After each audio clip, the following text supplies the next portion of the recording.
Black boy stands all day in class. Janitor discovers a secret no one noticed. The hallway outside room 2B was quiet, too quiet for 9:14 on a Monday morning. Mr. Henry Dalton was halfway through his second mop bucket of the day when he heard the whisper, "If I sit, the bruises come back." He froze. The voice had been barely audible, like someone had slipped the words through clenched teeth. But Henry recognized it immediately. It was Malik Evans, the quiet kid in Ms. Baird's third-grade class, the one who always stood. Henry turned slowly, careful not to spook the boy. Malik was near his cubby, one arm wrapped around the strap of his oversized backpack, the other dangling stiffly by his side. His knees were bent slightly, like they were under invisible strain. He looked like he hadn't slept. "You all right, kid?" Henry asked, soft but steady. Malik didn't look up. He just nodded quickly and mumbled, "I'm fine." Henry didn't believe that for a second. Something was wrong. He'd noticed it for weeks. Malik never sat. Not at lunch, not during story time, not even at recess. He always hovered near the edge of benches or stood beside his desk, quietly shifting his weight. Most teachers chalked it up to defiance, but Henry had seen defiant kids. This wasn't that. This was fear. Henry didn't press him. He just gave a small nod, returned to mopping the floor, but his eyes never left the boy.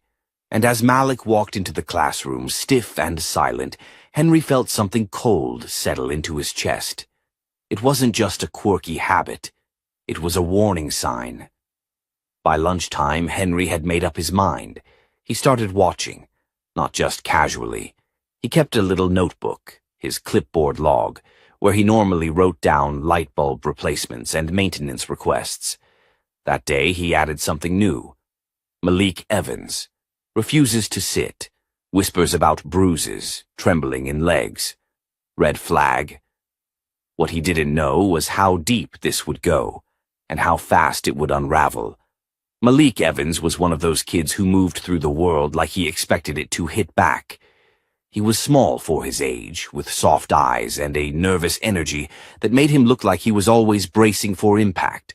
His clothes never fit quite right. Too big, too loose, like he was hiding inside them, and his voice, when he did speak, was barely more than a whisper.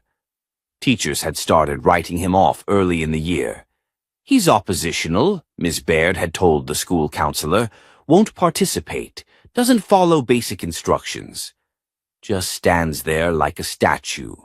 The counselor made a note. The nurse had seen him once after he vomited in class. She noticed faint bruising along his lower back when she helped him change into a clean shirt. She flagged it. But when the social worker called his foster parent, Eddie Kramer, the man was polite, calm, and quick to offer explanations. "Roughhousing," he said. "Malik's a clumsy kid, plays too hard." Case closed, but Henry didn't buy it. He had been a janitor at Washington Elementary for 16 years, long enough to know when something was off. And Malik wasn't just off. He was showing signs. By Wednesday, Henry had started tracking everything. Malik's arrival times, his posture, the way he winced if someone brushed too close to his side. Once, Henry watched him flinch when a chair scraped too loudly across the floor. Then came the bathroom incident. It was just after 10 a.m. The hall was quiet. Henry was cleaning the third-floor boys' restroom when he heard it. A thud, followed by a muffled sob. Henry dropped the mop. He pushed the stall door open and found Malik curled in the corner, his knees drawn up, his arms hugging his ribs. His face was pale, sweat clung to his forehead, and on the back of his shirt, just above the waistband, was a red smear. Blood. Henry crouched beside him, hands trembling. "What happened, Malik?" The boy shook his head, silent. Henry didn't push. He didn't touch him. He just waited. Eventually, Malik whispered, "If I sit for too long. He says I'm lazy. I have to sit on the stool. If I move, He hits. Henry blinked, heart racing. What stool? He asked gently. Malik didn't answer, but his eyes filled with tears. That night, Henry wrote more in his notebook. He sketched out what Malik said, circled it in red. Then he called a friend, Angela Ramirez, a part-time school nurse and one of the few people who actually listened. "I don't have hard proof," Henry said, "but this kid's in trouble, real trouble." Angela sighed. "You want me to flag it again? You know how slow the system moves?" "I know," Henry said. "That's why I'm not going through the system this time." Angela paused. "What are you going to do?" "I'm going to catch him," Henry said quietly. "On camera." Henry spent the next day preparing. He had an old motion-triggered camera at home, one he'd used years ago to catch raccoons digging through his trash. He dusted it off, charged it, and brought it to school in his tool bag. There was a supply closet at the end of the hall near the drop-off zone. It had a narrow slit of a window that overlooked the curb where parents and guardians pulled up. Henry wedged the camera onto the shelf behind the Windex bottles and adjusted it just enough to get a clear view of the lane without drawing attention. He didn't tell the administration. He didn't tell the teachers. He didn't even tell Angela. If he was wrong, it would blow over.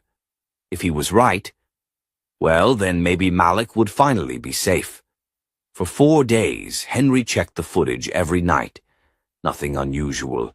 Malik got out of the same navy blue SUV each morning. The man driving never got out. Just leaned across the seat, said something Henry couldn't hear, and waited until Malik walked up the sidewalk.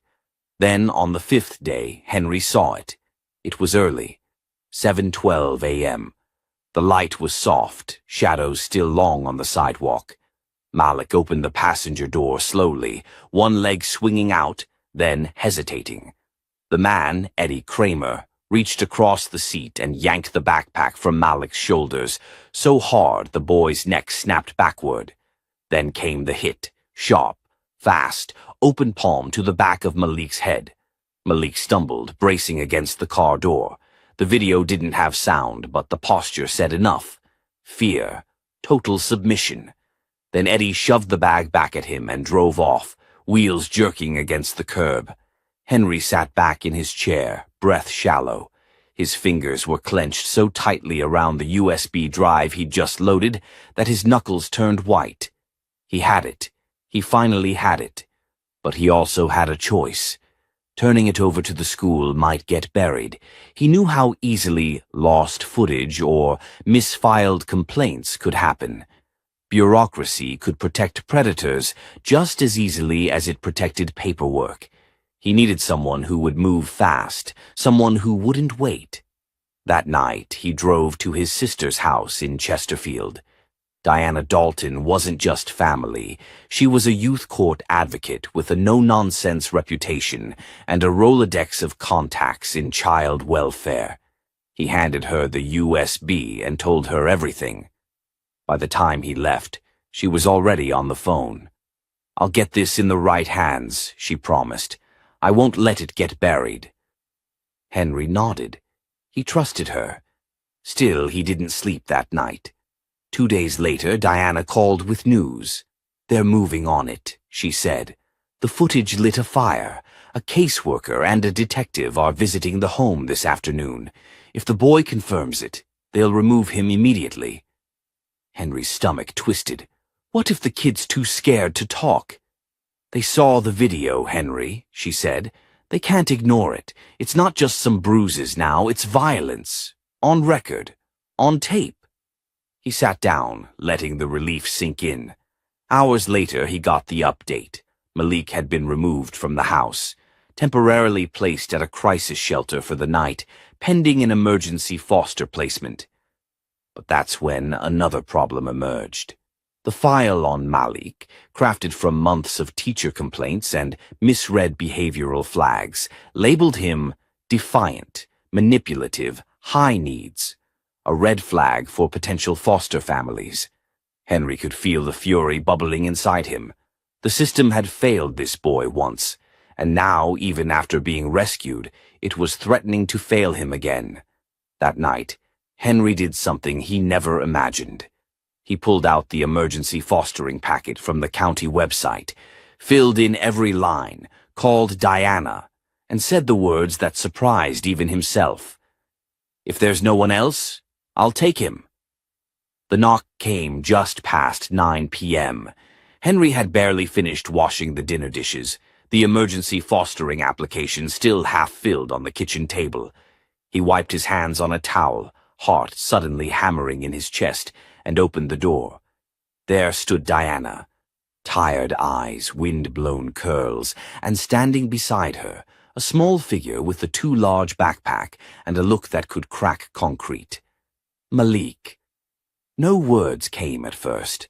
The boy didn't lift his eyes. He just stood there like someone waiting to be turned away again. Diana gave a small nod, almost apologetic. "They cleared your place for emergency placement. The shelter was full, and—" She paused, lowering her voice. "He asked for you." Henry looked down at the boy and saw a flicker of recognition behind the guarded expression. "Hey," Henry said softly. Malik gave the smallest nod, eyes still locked on his own shoes. "It's warm inside," Henry offered. "You want to come in?" Another pause. Then Malik stepped over the threshold.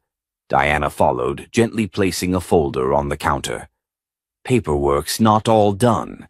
Technically, this is still temporary placement, but they're expediting everything. You're cleared for the next 72 hours until the formal home check." Henry nodded, but his focus never left Malik. The boy hadn't sat down. His backpack was still clutched like a shield. Henry walked to the couch and patted the cushion. "You don't have to talk," he said. "But this is your space now. You can sit, lie down, stretch, whatever you want. No one's gonna punish you for it." That was when Malik finally looked up. Not long, just long enough for Henry to see it. That same haunted expression. That deep-seated fear mixed with disbelief. Like someone who wanted to trust, but had learned the cost. Malik stepped forward and very slowly, like someone touching something hot, lowered himself onto the couch, his knees bent, his body rigid at first, like he expected a blow at any second. But when none came, when all he got was silence and the low hum of the refrigerator, he exhaled, a long, shaky breath. It wasn't trust yet, but it was a beginning. The next morning, Henry walked Malik into school, not as a janitor making rounds, but as a caretaker guiding his foster child. That walk through the front doors felt different. Eyes followed them. Teachers glanced up, conversations paused. There were no gasps, no loud questions, but the message was clear. People had noticed. Ms. Reeves, the front office receptionist, tilted her head. "Mr. Henry?" He nodded once, his voice steady. "He's with me now." No one argued. That afternoon, Henry adjusted his shift, coming in early before sunrise to mop and clean, then finishing by lunchtime so he could be present for Malik after school. The principal allowed it with a quiet, "do what you need to do," and a pat on the back. The staff didn't ask for details, but the shift in perception was palpable. Where Malik had once been labeled a problem, a disruption, now they watched him more closely, but with something that looked closer to concern. But not everyone changed. Ms. Cranston, the guidance counselor, approached Henry in the hallway 2 days later. She was polite, smiling, but her voice had a patronizing edge. "Mr. Wallace, I heard you've taken in Malik. That's commendable. But I do hope you're prepared. His file's long, aggressive tendencies, defiance. He's been through 3 homes, and I know you're, well, not trained in this." Henry met her eyes without blinking. Maybe the problem wasn't him. Her smile froze. Then she nodded once, adjusted her lanyard, and walked away. The days that followed were a crash course in trauma care. Malik didn't like closed doors. He flinched when someone raised their voice, even from across the room. He never reached for seconds at dinner unless Henry offered first, and he still preferred to stand, even when sitting was safe. But small changes began to show. One night Henry found him on the floor, sketching something with broken crayons, a crude drawing of a wooden stool. Beside it, in stick figures, a boy with angry red lines across his back. Henry crouched beside him. "Is that the stool?" he asked quietly. Malik didn't answer. He just kept coloring. Henry nodded. "You don't ever have to see that stool again. Not in this house? Not ever." Later, Malik folded the drawing and tucked it inside his backpack. That weekend, they visited a flea market. Henry let Malik pick out a beanbag chair. It was bright orange. Too loud, too big for the corner of the room, but Malik sat in it without hesitation. That night he curled up in it to read, and for the first time Henry saw the boy fall asleep in a chair. But peace was short-lived. Diana called Monday night. "You need to be ready," she said. "Kramer's appealing the emergency removal. He's calling in a lawyer, and the county's overworked, which means any procedural hiccup could send this spinning." Henry's voice dropped. "Even after the video? They're trying to frame it as a misinterpretation. Say it was disciplinary, that Malik's unstable, and well, you're a janitor, not a trained foster. That's what they're gonna use." Henry's grip tightened around the phone. "They want to send him back?" "They're trying." Silence settled over the line. But Henry wasn't shaken. He had something they didn't. "I have records, logs, photos, that bathroom incident, and Malik's drawing. I'm not letting that kid go back to hell." Diana's voice softened. "Then prepare to fight." Henry did. He printed every note, every date, every odd moment. He organized them into folders. He reached out to the nurse, Miss Angie, and she agreed to testify. He asked a teacher, Miss Collin, who had seen Malik freeze at story time, to write a letter. The janitor was about to go to war, not with tools, but with truth. The hearing was scheduled for Thursday morning. Henry spent the 2 nights leading up to it, preparing like a man heading into trial, because in a way, he was. It wasn't just Malik's safety hanging in the balance, it was his credibility, his word against that of a man with spotless paperwork and just enough charm to pass as tough but fair. The courthouse was a beige rectangle tucked between rows of strip malls and fast food joints, but inside it felt colder than stone. Malik sat beside him in the waiting area, knees bouncing under his jeans, fingers gripping the edge of the plastic chair. His new backpack, the one Henry bought from the clearance aisle at Target, rested at his feet, still zipped shut, untouched since they left the house. "You nervous?" Henry asked. Malik gave a small shrug. "You want to go over what might happen?" "I know," the boy whispered. "You already told me." Henry nodded. He didn't press. Instead, he pulled out the folder again, the one with labeled tabs and color-coded sections. He had testimonies, printouts of incident logs, the video file backed up 3 different ways, and Malik's drawing of the stool. Kramer walked in 5 minutes later. Tall, pressed gray suit, not a single hair out of place. He moved like someone who had never been told no. His lawyer trailed behind him, a woman with a sharp chin and even sharper stilettos. When Kramer caught sight of Henry and Malik, his lips curved, not quite a smile, but something colder. A smirk. Malik froze. Henry leaned down, voice low. "You're safe. He doesn't get to touch you. Not now. Not ever again." Malik didn't speak, but he nodded. The courtroom wasn't large, just 4 rows of benches, a judge's bench that had seen too many tired eyes and too little justice, and a bailiff who looked like he'd rather be somewhere else. Judge Brennan, a man in his 60s with thinning hair and a quiet but stern presence, entered at exactly 9:02. He scanned the documents in front of him as if they were already weighing down his morning. Then the hearing began. Kramer's attorney went first. She laid out a timeline. Mr. Kramer has fostered 5 children over the last 7 years, none of whom have sustained injuries under his care. There have been behavioral issues, yes, but those were documented by social workers, not dismissed. Malik, unfortunately, has a long history of outbursts, lies, and fabricated claims of mistreatment. Henry's fingers curled around the edge of his chair. The attorney gestured to the table. And while Mr. Wallace, she gave a tight smile, has acted with admirable passion, he is not trained in trauma care, and his position within the school system might make his perspective subjective. Brennan raised an eyebrow. Subjective? He is not a mandated reporter. He is a janitor who developed a bond with a student. Emotion is not evidence. Henry stood. May I respond, Your Honor? Brennan nodded. Go ahead. Henry didn't pace. He didn't raise his voice. He just opened the folder and pulled out the printed screenshots of the video, passing them to the clerk. The bailiff handed them to the judge. These stills show Mr. Kramer pulling Malik's backpack, striking him, and then shoving him toward the school building.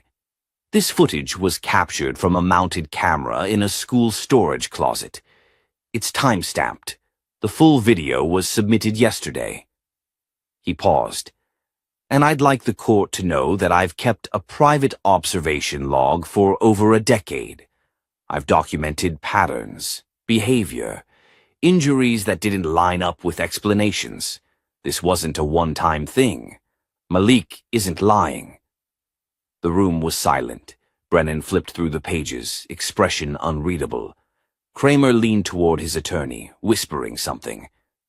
That's when Malik stood up. No one asked him to. He stepped forward, small shoulders squared, voice shaking but steady. I didn't make it up, he said, staring straight at the judge. I didn't lie. He said sitting meant I was lazy. He made me stand for hours, sometimes on that stool. He called it the lazy stool. He said if I moved, I'd get the belt. Henry froze. This wasn't rehearsed. Malik had never said those words before, not even to him. Judge Brennan looked up, eyes sharper now. Malik, he said gently, do you feel safe with Mr. Wallace? Malik turned to look at Henry, then back to the judge. He never yelled at me. He let me sit, and he bought me orange juice even when I didn't ask for it. Kramer scoffed. Brennan held up a hand. Mr. Kramer, one more outburst and you'll be removed. There was a moment, a pause so deep it felt like the entire room was waiting to exhale. Then Brennan spoke. I've reviewed the video, the testimonies, the medical notes from the nurse, the observations from the school staff. I find the evidence compelling and credible. He looked at Kramer. Your appeal is denied. Kramer's face dropped. No more smirk. No more confidence. And this court is ordering a full investigation into the past foster placements associated with Mr. Kramer. Effective immediately, he is to be removed from the county-approved foster list. Gasps echoed in the room. The lawyer stiffened. Malik looked at Henry again. This time he smiled. It was small, trembling, but it was real. When the hearing ended, Henry walked Malik out of the building. Cameras were starting to gather. Somehow the story had gotten out. A few reporters tried to approach. Henry held up a hand. No interviews. One of them, a local journalist named Dana Green, stepped closer. Do you think you made a difference, Mr. Wallace? He paused, then said simply, I think Malik did. And together they walked to the car. No longer just janitor and student, but protector and survivor. It wasn't even 3 days after the courtroom decision that the fallout started spreading like wildfire. Henry had just finished mopping up a spilled juice box near the cafeteria when his phone buzzed. It was Diana, his sister, the child advocate who'd helped him push Malik's case through the system. Her voice was clipped and urgent. "Kramer's past placements. There's more," she said. 3 kids, different years, same patterns, emotional abuse, forced standing, injuries no one believed. Henry leaned against the wall, mop still dripping onto the floor. "And no one flagged this before?" "They did. But guess what?" Diana exhaled. One of the intake supervisors at Child Services was Kramer's cousin. It was all buried. Sanitized reports, misfiled documents, even kids labeled as liars. Henry felt his stomach turn. So this wasn't just neglect. It was protected neglect. Exactly. But that's about to change. She explained that a new internal task force had been formed to investigate all cases tied to that branch of the department. Names were already surfacing. There would be hearings, possible criminal charges. By the time Henry hung up, he was trembling, not out of fear, but rage and relief. What if that camera hadn't been set up? What if Malik had been brushed off again? Later that day, Henry returned home to find Malik at the small folding table in their living room, sketching something with colored pencils. The boy looked up, a faint smile on his lips. "Want to see?" he asked. Henry sat beside him. It was a drawing of 2 chairs. One was jagged and dark, labeled Before. The other was soft, round, and colored in bright shades of blue and green. Now. Malik had written something underneath. "One of them hurt me. One of them lets me rest." Henry blinked away, a sting in his eyes. "That's beautiful, Malik. You think I can hang it up? Only if you want to." "I do. I really do." That weekend, the local paper ran a front-page story. Custody system under scrutiny after foster abuse case sparks citywide review. The photo beneath the headline showed Henry standing outside the courthouse, one protective hand on Malik's shoulder. They hadn't posed. It was just a moment the photographer had caught, a man who looked like he was doing everything in his power to guard something fragile. The attention was uncomfortable. Reporters called. Advocacy groups emailed. One even offered to feature their story in a documentary. Henry turned most of them down. He didn't want Malik to be paraded around as a symbol, but he did agree to speak at a school board meeting. The room was packed. Principals, counselors, teachers, parents who had never met him but now recognized him. He wore his work boots and his janitor's uniform, refusing to dress up just because they were listening now. He stood at the podium and told them everything, about the bruises, about the stool, about the silence, and about the system that ignored the truth until it came from a janitor's mouth. "I'm not a lawyer. I'm not a teacher. I don't have letters after my name," he said. "But I've walked these halls for 14 years. I see what's missed, and I knew that boy was in trouble long before anyone did." Someone in the crowd clapped. Then another. It spread slowly, not a standing ovation, just a quiet acknowledgement that the man they'd once passed in the hallways without a second glance had done something extraordinary. Back at school, Malik's world was changing in small but vital ways. He had a new desk. He sat during lessons now, still fidgety, still cautious, but seated. Ms. Dobbs, his teacher, started inviting him to lead warm-up questions. The kids no longer called him weird for always standing. They started seeing him for what he was, brave. One afternoon during art time, Malik raised his hand and asked if he could draw a stool again. "Of course," Ms. Dobbs said. This time it was a rocket.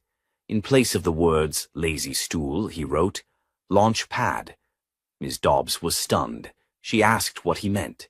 "Mr. Wallace says I can be anything now," Malik said softly, "even someone who sits." It hit her like a punch to the chest. That Friday, Henry came to pick Malik up after school.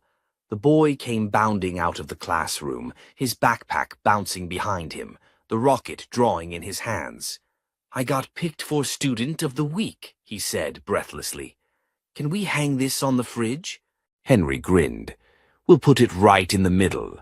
As they walked toward the exit, a few teachers paused to wave. Some gave nods. One whispered, "Thank you." But Henry didn't say anything back. He just smiled, his hand resting lightly on Malik's shoulder. The battle wasn't over, but the war for one child's peace. That part had already been won. 3 weeks after the school board meeting, Henry Wallace stood at his kitchen counter making grilled cheese sandwiches, while Malik hunched over a stack of worksheets at the fold-out table.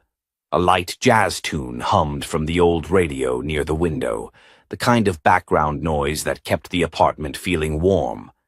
Malik was humming too, low and distracted, tapping his pencil rhythmically against the table. Henry paused, watching him for a moment. There was a lightness in Malik's posture now. Not full-on confidence, not yet. But his shoulders no longer curled inward like they had when he first moved in. The boy was beginning to breathe freely. Then came the knock on the door. Henry wiped his hands on a dish towel and opened it cautiously. Outside stood a man in a gray suit, with a sharp smile and a badge hanging from a lanyard that read, "Child Protective Services, Internal Compliance." Behind him stood another man, bigger, with a square jaw and sunglasses too dark for the overcast afternoon. Henry's chest tightened. "Can I help you?" The first man offered a polite nod. "Mr. Wallace, we're conducting a routine follow-up for cases that have recently been publicized. You've been fostering Malik Robinson for several weeks now." Henry hesitated. "That's right." "We'd like to come in, ask a few questions, check on his environment. Just protocol." Henry glanced at Malik, who had stopped writing and now looked up, frozen. Henry stepped outside and gently pulled the door behind him, blocking the view. "I wasn't told anyone was coming. Shouldn't this be scheduled through the caseworker?" The man's smile thinned. "We have clearance from the regional office. The case has escalated due to internal reviews. Some concerns were raised about media exposure and the possible mishandling of confidential information." Henry stared at him. Something didn't sit right. Who flagged those concerns? The man's gaze didn't waver. "As I said, internal. Now, are you going to let us in, or should we notify the court that you're uncooperative?" Henry's jaw clenched. "Let me call Diana, Malik's legal advocate. If this is official, she should be present." That wiped the smirk off the agent's face. There was a flicker. Brief, but telling. "No need for that," he said, more curt now. "We'll return with her present if that makes you more comfortable." Henry didn't respond. He just stepped back inside and shut the door firmly. "Who were they?" Malik asked softly. Henry crouched down beside him. "Probably just people trying to make a lot of noise before things really change. You don't need to worry." But Henry was worried. He called Diana immediately, explained every detail. There was a long pause on the line before she answered. "They're stalling. Someone on the inside doesn't want us digging any deeper. I'm not surprised. You stirred up a hornet's nest." Henry exhaled sharply. "So what now?" Diana's voice grew steely. "Now we document everything, every knock, every call, every so-called check-in. I'm forwarding this to the state ombudsman's office, and I'll have a legal observer with you tomorrow." That night, Henry barely slept, not because he feared for himself, but because he knew the system wasn't just cracked. It was fighting back. The next morning, a different kind of knock came, a slower, softer one. It was Miss Dobbs, Malik's teacher, holding a folder. "I wasn't sure if I should bring this," she said hesitantly, "but I thought you should see it." Inside the folder were printouts of Malik's classroom behavior reports from the past year. Scribbled across many of them were comments like, "refuses to comply, disruptive in group work, and most damningly, possibly manipulative." But stapled at the back was something new, a fresh observation form from the last 2 weeks. It read, Malik participated in reading group. Volunteered an answer, showed empathy toward peer struggling with spelling. Henry looked up, heart clenching. He's doing better, Ms. Dobbs said softly, and it made me look back at how many times I just wrote him off. I'm ashamed of some of what I wrote here. Henry nodded. You're not the only one who missed what was in front of them. But you didn't. Later that day, the school principal, Mrs. Harmon, called Henry into her office. He assumed it would be about another administrative wrinkle or maybe pushback over the media attention. But instead, she handed him a printed email. It was from a local community foundation. They'd read about Henry and Malik's story and were offering to fund a pilot mentorship program at the school for students facing hardship, a program Henry would help design. He stared at the letter, speechless. I don't know what to say, he muttered. Mrs. Harmon smiled. Say yes. Say you'll be the guy who keeps noticing the kids. No one else does. He chuckled under his breath. That part I can do. Back at home that night, Henry told Malik the news. They want me to help more kids like you, he said, stirring a pot of macaroni and cheese. Malik blinked. Kids like me? Yeah, brave, watchful, smarter than the grown-ups realize. The boy grinned. As they ate, Henry couldn't shake the feeling that something was still lurking in the shadows, that the people trying to silence the truth hadn't given up. But for now they had light, and for now they had each other. And that, Henry thought, would be enough to keep going.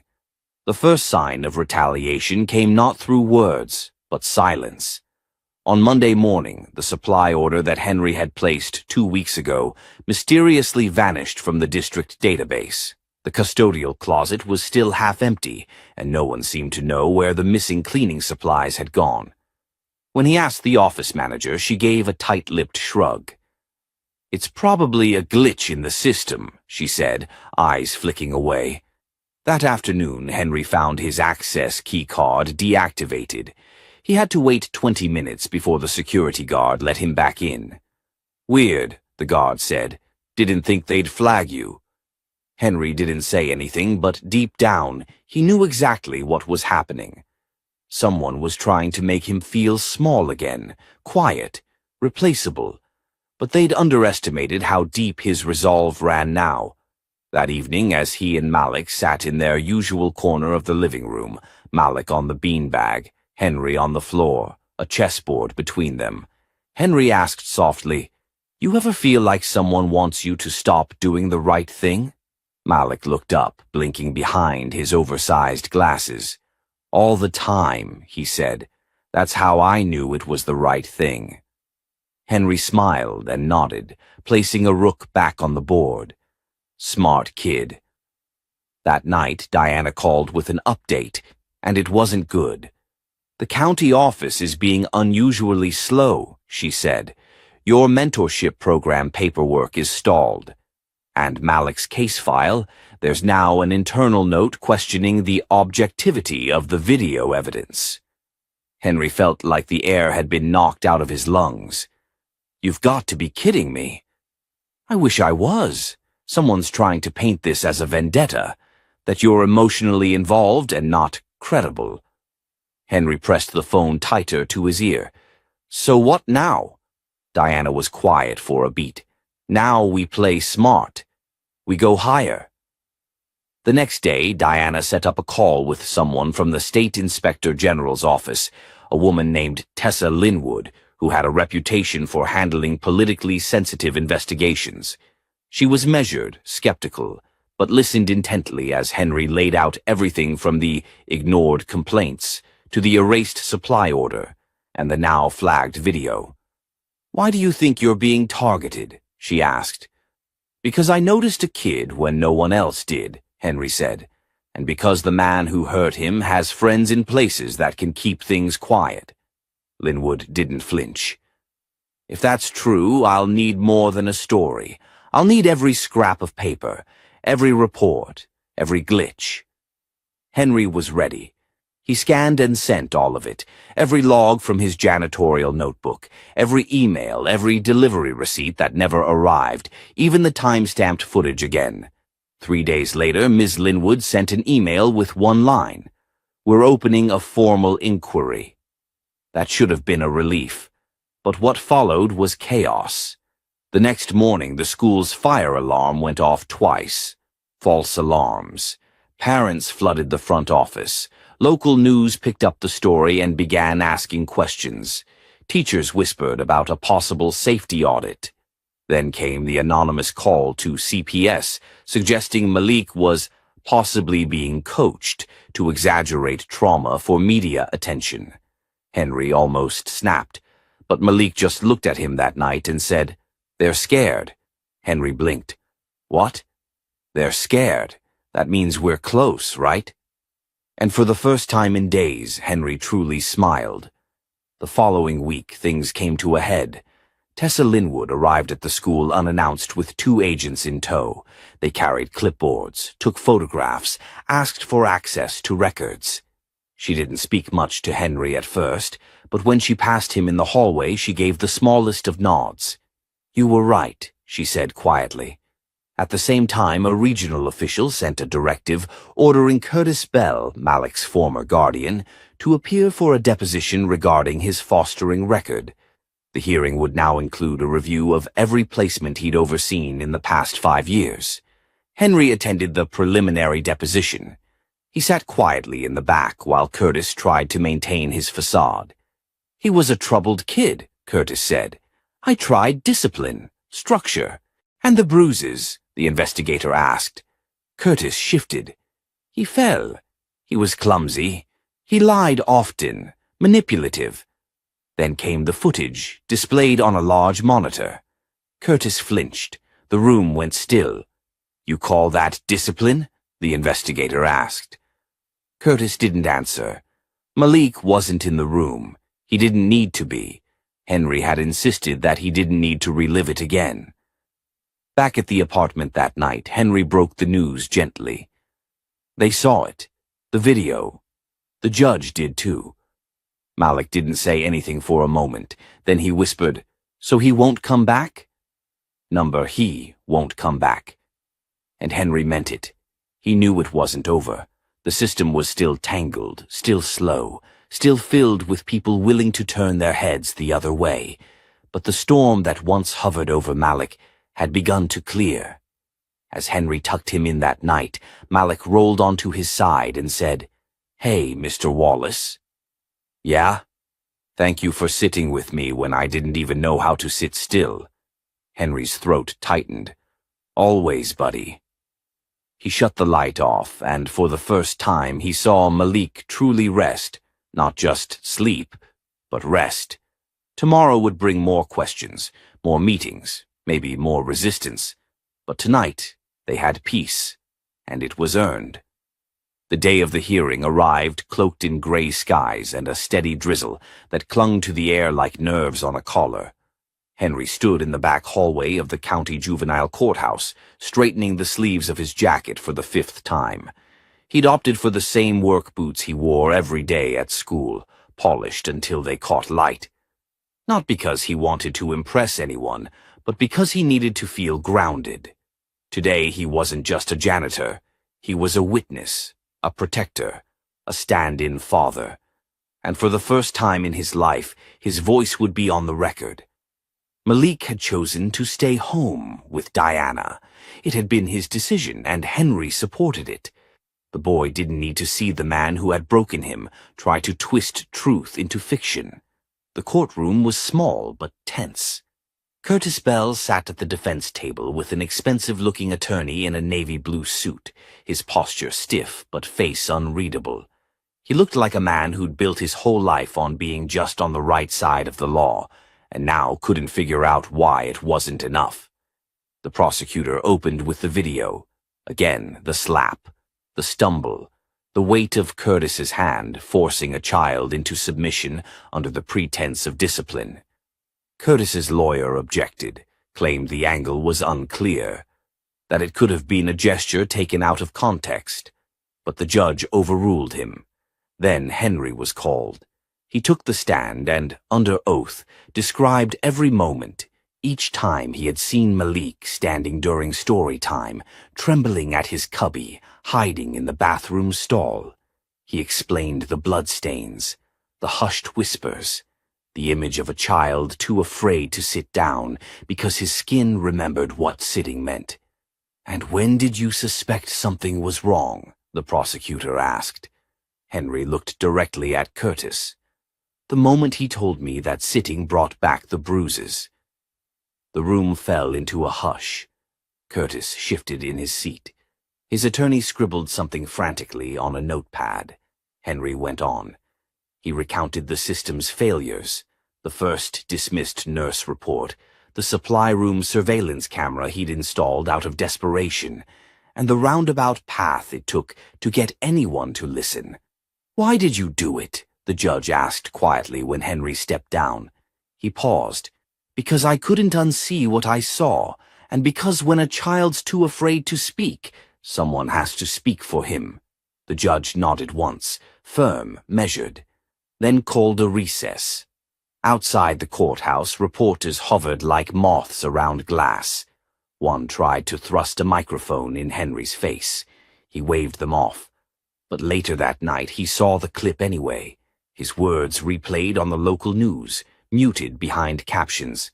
"When a child's too afraid to speak, someone has to speak for him." By the next morning the clip had gone viral. Dozens of local teachers shared it. A few child advocates posted statements thanking the janitor with more courage than an entire school board. Henry was stunned. He'd never asked for attention. But then, something changed. The superintendent's office called. They wanted to meet. Henry hesitated, thinking it might be a warning, but when he arrived it was the opposite.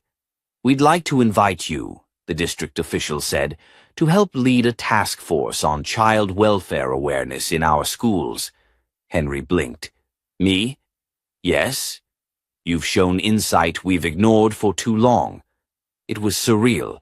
That same week, Diana received a call from a state senator's office. They were reviewing broader oversight reform of the foster care pipeline. They wanted to consult the people who made this case break through. Malik's file was updated, officially clearing all behavior flags. His new status, trauma-informed case. No disciplinary action pending. But even with all the attention, Henry never let it go to his head. Back home, Malik was still cautious, still unsure what came next. Henry made a point to keep everything steady. Routine. Until one day Malik handed him a letter. "I wrote it for court, but I didn't give it to them," the boy said, voice soft. Henry unfolded the note. The handwriting was shaky, but the words were deliberate. "When I had to stand all day, it hurt. But I thought if I moved, it would hurt worse. Mr. Wallace made me feel safe sitting again. If you ask me who he is, I'd say he's someone who saw what no one else did and didn't look away." Henry didn't speak. He just reached out, gently pulled the boy into a hug, and let the silence carry everything words couldn't. Outside, the rain had stopped. The clouds were parting. And somewhere in that quiet moment, Henry knew they'd finally made it through the darkest part. But the light wasn't just for them. It was for every kid still waiting to be seen. The final ruling came on a Tuesday morning that felt too bright for what it signified. Henry sat stiffly on a wooden bench outside the courthouse, a paper coffee cup cooling in his hands, barely touched.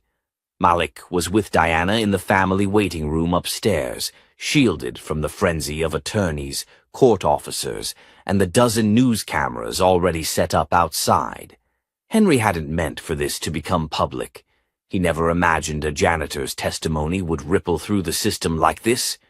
But once the footage aired, once Malik's drawing of the safe stool had made rounds online, people started paying attention, not just to Malik, but to every kid whose quiet suffering had gone unnoticed.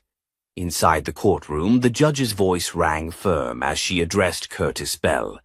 In light of overwhelming evidence, including first-hand testimony, corroborated surveillance footage, and statements from former foster placements previously disregarded, this court finds you, Mr. Bell, in violation of foster care regulations, guilty of child endangerment and obstruction of prior investigations. Curtis didn't flinch, but Henry noticed how tightly his hands gripped the defense table, how the blood drained from his face when the judge continued. You are hereby stripped of all foster licensing, prohibited from working in child-related fields indefinitely, and referred for criminal prosecution. Furthermore, the court finds credible evidence of interference within the county's intake office. A secondary investigation will proceed. Outside, news broke before the court had even recessed. The local office's involvement in burying multiple complaints against Curtis became a regional scandal. The intake officer, revealed to be Curtis's brother-in-law, was suspended pending formal review. Advocacy groups seized the moment to demand statewide foster oversight reform. Back in Henry's small apartment, Malik didn't celebrate. He didn't cheer. He simply sat on the couch, his couch now, curled up under a blanket with a peanut butter sandwich and a Marvel cartoon playing low on the TV. Henry sat nearby, reading the paper, waiting. Eventually, Malik spoke. So, I'm not going back? Henry looked at him carefully. You're not going anywhere you don't want to. That's over. Malik nodded, but then glanced down at his legs, shifting as though checking to make sure no invisible bruises were returning. I still don't like sitting too long, he said, voice barely above a whisper. Henry smiled gently. You don't have to, but if you ever want to, there's a soft cushion right there and it's yours. Malik didn't reply. He just leaned a little closer. A few weeks later, the school board held a surprise assembly. Teachers, students, local families, and officials gathered in the gymnasium, unsure why they'd been called. Henry stood in the back, mop handle in hand, until the superintendent called him to the stage. Reluctantly, he approached, unsure what was happening. We often talk about heroes in the classroom, the superintendent began, but sometimes they work quietly in the halls, in the shadows, carrying buckets and pushing brooms. Today, we honor Mr. Henry Wallace for doing what no one else did. He paid attention. And he acted. There was no roaring applause, just a long standing ovation, teachers with tears in their eyes, students clapping without quite knowing why. And Malik, standing beside Diana in the front row, holding a framed drawing, the safe stool, the one he'd drawn not just as art, but as a promise. The crowd hushed as Malik stepped forward and handed the drawing to Henry. You saw me, the boy said simply, voice clearer than anyone had ever heard from him in public. Henry swallowed hard and nodded. I saw you, he said back, and I'll keep seeing you. Every day. That evening, a mural appeared on the school's hallway wall, small, just a painted stool, beneath a window with sunlight pouring in. Beneath it, in simple black script, justice starts when someone notices. Malik began therapy with a counselor who specialized in trauma. Diana helped file paperwork for Henry to become a long-term guardian. The school established a new policy. All child behavior flags had to be reviewed by at least 2 independent staff members, one of whom couldn't be an educator. They called it the Malik Rule. By spring, Malik was sitting more comfortably in class, answering questions with quiet confidence, and even joining the art club. The other kids stopped whispering. He was just another student now, and that was the greatest gift. As for Henry, he never asked for recognition. He still scrubbed gum off cafeteria tables and replaced ceiling tiles when it rained. But he also joined the district's Child Welfare Task Force, trained new staff in abuse recognition, and met with parents during town halls. And every once in a while, when a student lingered at their locker, or sat quietly too long, or looked away a bit too fast, Henry would pause. Not to question, but to notice. because he knew. Change doesn't always come with sirens or fanfare. Sometimes it comes with a mop bucket and a heart that refuses to look the other way. If this story touched you and you believe that the smallest act of kindness can spark the biggest change, please like this video and subscribe to our channel. Because the next story that needs to be told might be the one that saves a life. And sometimes it only takes one person to see it.